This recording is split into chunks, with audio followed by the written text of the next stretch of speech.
Hello students, welcome to English class. Today we are going to learn an important grammar part of English, that is verb. Almost each and every sentence requires a verb.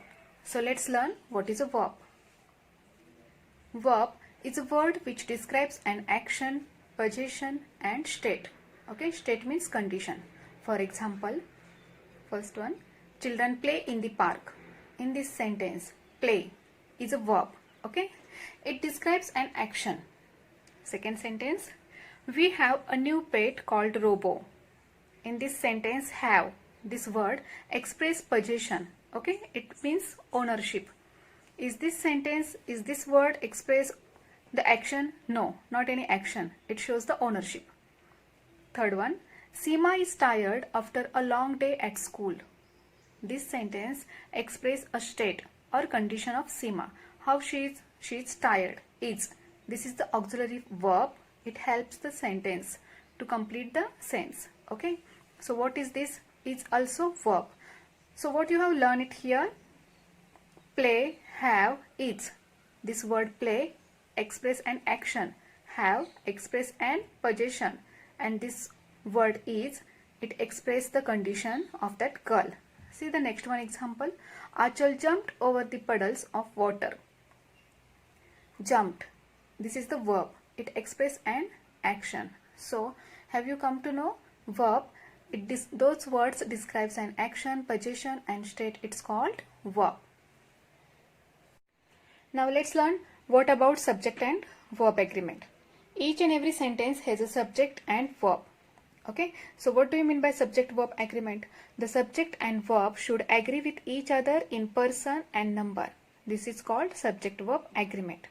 See, rules are given here. These are very easy.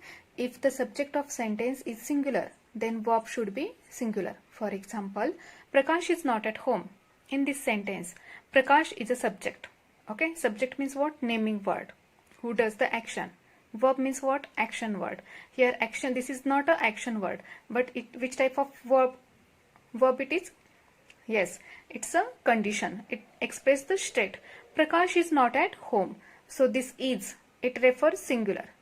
Prakash is a subject, it's a singular. That's why verb also singular. Now let's learn the second rule.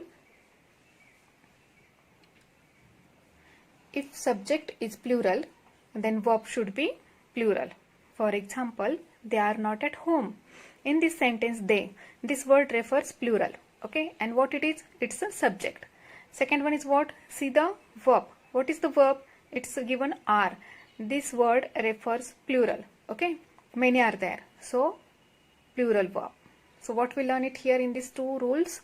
If subject is singular, verb should be singular. If subject is plural, verb should be plural. It's called subject verb agreement. Let's learn verb in tenses. We use verbs in sentences and these verbs can be changed from one tense to another. For example, Tanvi wrote a poem. Tanvi writes a poem. Tanvi will write a poem. Okay, you can see these three examples. Subject is same, Tanvi, Tanvi. Object also same, a poem, a poem, a poem. Okay, and what changes occurred here? Only the verb. Okay, what is verb? Wrote, writes and will write. In the first sentence, wrote, it refers the past tense. Second verb refers the present tense. And third verb denotes the future tense. Now let's learn about regular and irregular verbs. Verbs may be regular or irregular while using the past form. In the sentence, while talking, while writing, we use these two types of forms, regular and irregular. These regular verbs.